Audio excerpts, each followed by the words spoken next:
అడిగి పెట్టమన్నారు. మొన్న పెట్టాము. ఇప్పుడు ఈరోజు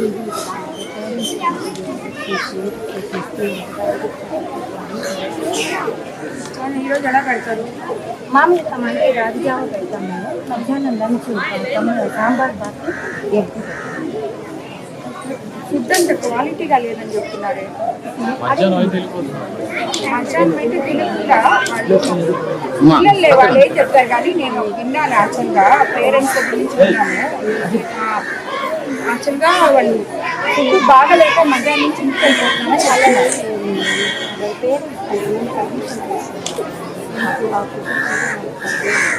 ఏ ఫుడ్ మీరు మంచి ముద్దే కదా ఇస్తారు కదా. అంటే రైస్ గవర్నమెంట్ తీసుకొచ్చారు. ఒక్కసారి ఏంటంటే ఆ బస్తాల్లో సన్న నూకులు రైస్ బాగుంటే కర్రీ గురించి అయితే కామెంట్ చేయాలి. రైస్ ఒక్కటి కొంచెం ఎక్కువగా ఉంటుంది. కొన్ని ఏంటంటే కొంచెం రైస్ నూకులు ఉంటుంది. ఒక 2 days అందించాం కదా అనేది తర్వాత నుంచి 2 days ఒకటే కాలేదు.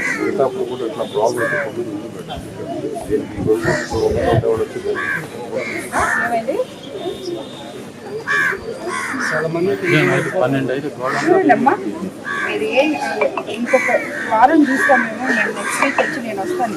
వాళ్ళు లంచ్ తినేటారు. అప్పుడప్పుడు వచ్చి ఈ రోజు వచ్చి తింటున్నాడు. ఎక్కడ ఉండే స్కూల్స్ అక్కడ. సరేనా? ఉండే 3 స్కూల్లో పెద్ద స్కూల్ మేడం. మన కోవూరు టచ్లో రాజే స్కూల్, బాయ్స్ స్కూల్ తర్వాత ఉమెన్కి బలిస్తే ఎక్కువ. ఎంతమంది ఉన్నారు ఇక్కడ స్టూడెంట్స్? 440 మంది, 350, 360 వస్తారు.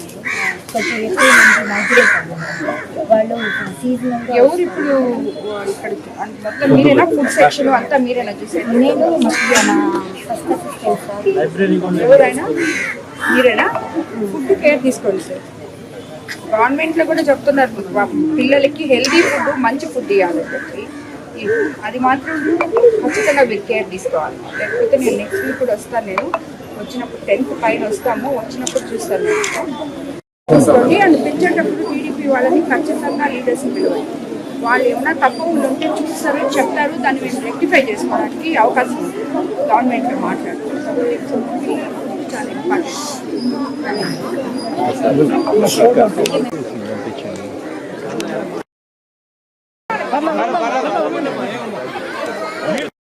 ఇక్కడ ఏమైనా ప్రాబ్లం ఉంటే నాకు చెప్పు. పిల్లలకి మంచి భోజనం పెట్టమని సీఎం గారు చెప్తున్నారు. ఎడ్యుకేషన్ మినిస్టర్ చెప్తున్నారు, లోకేష్ బాబు. కాబట్టి అందరికి మంచి ఫుడ్ పెట్టండి, బాగా చేయండి. లేకపోతే దాంట్లో ఫాల్ట్ ఏంటంటే మీ ఉద్యోగాలకి ఇది ఇబ్బంది వస్తుంది. ఫుడ్ పెట్టుకోండి. Okay madam.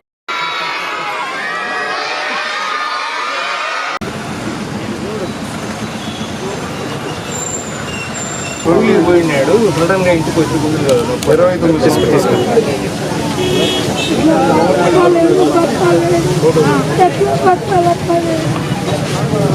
పెన్షన్ వస్తుందా?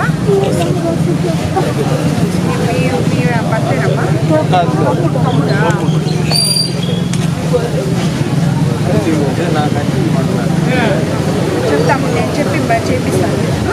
సరేనా?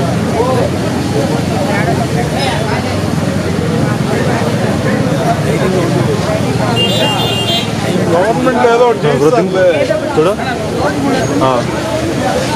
ఏం చేస్తున్నారు?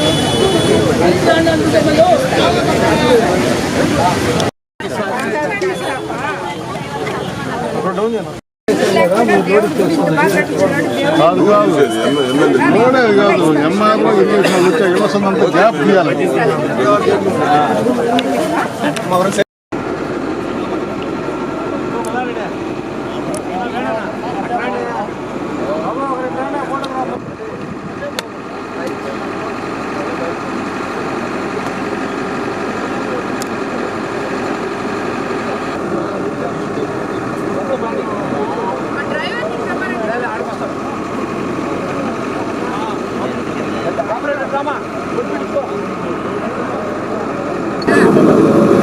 మంచి పని చేసేదానికి చేస్తున్నాం. పెట్టేసి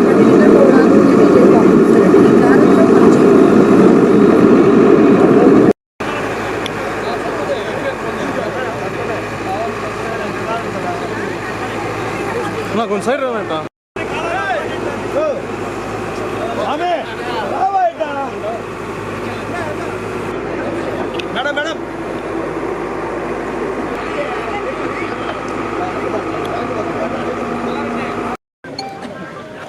ఈరోజు ఇక్కడ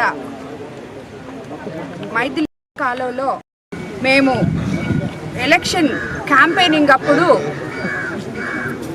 చెప్పడం జరిగింది, ఈ కాలువలు పూడికి తీపిస్తామని చెప్పి. ఎందుకంటే గత ప్రభుత్వంలో వైఎస్ఆర్సీపీ నాయకులకి ఎక్స్కవేటర్ అంటే ఇసుకెత్తడానికి, గ్రావెల్ దాల్చడానికి మాత్రమే వాళ్ళకి కనిపించేది. ఇలాంటి పూడికలు తీయడానికి వీటికన్నిటికీ అది అవసరం లేదు అని చెప్పి నిరూపించుకున్నారని మీకు అందరికీ తెలుసు. ఆ రోజు నేను ఎలక్షన్ క్యాంపెయినింగ్లో ఈ మాట చెప్పడం ద్వారా ఎంపీ వేమిరెడ్డి ప్రభాకర్ రెడ్డి గారు తన సొంత నిధులతో విపిఆర్ ఫౌండేషన్ ద్వారా ఈరోజు క్లీన్ కోవూర్ అనే కార్యక్రమం మొదలుపెట్టాము. పార్లమెంట్ జరుగుతుంది కాబట్టి ఎంపీ గారు ఈ కార్యక్రమానికి అటెండ్ కాలేకపోయారు. ఇక్కడ కోవూరు టీడీపీ నాయకులు, బీజేపీ నాయకులు, జన సైనికులు అందరూ దీనికి ఇక్కడ వచ్చున్నారు. ఈరోజు ఈ కార్యక్రమం ఇలాగే ఎక్కడెక్కడైతే కాలువలు మొట్టమొదట స్టేజ్లో ఎటువంటి ఎంకరేజ్మెంట్లు లేకుండా ప్రజలకి ఇబ్బంది కాకుండా ముందు కాలువలు క్లీన్ చేయాలని చూస్తున్నాము. దాని తర్వాత చంద్రబాబు నాయుడు గారి ఆధ్వర్యంలో మనకి రాబోయే రోజుల్లో ఇళ్ల స్థలాలు ఇచ్చినప్పుడు వీళ్ళందరికీ ఎవరైతే ఇష్టపడతారో వాళ్ళ ఇంటి పక్కన కాలువలు ఉండకూడదు అనుకుంటారో, కాలువ క్లీన్గా ఉండాలి అనుకుంటారో వాళ్ళందరికీ వాళ్ళ ఇష్ట ప్రకారం, వాళ్ళ ఇష్టానుసారం వాళ్ళకి అవసరం అనిపిస్తే వేరే దగ్గరికి మార్చి కొరవ కాలువలు కూడా ఇదే పరిస్థితిలో క్లీన్ చేయాలని క్లీన్ కోవూర్ అనే ప్రోగ్రామ్ని మేము పెట్టుకోవడం జరిగింది. ఈ విపిఆర్ ఫౌండేషన్ ద్వారా ఈ మిషనే కాదు, అవసరమైతే ఇంకో 2 మిషన్స్ కూడా ఇస్తానని చెప్పి వేమిరెడ్డి ప్రభాకర్ రెడ్డి గారు మాట్లాడడం జరిగింది.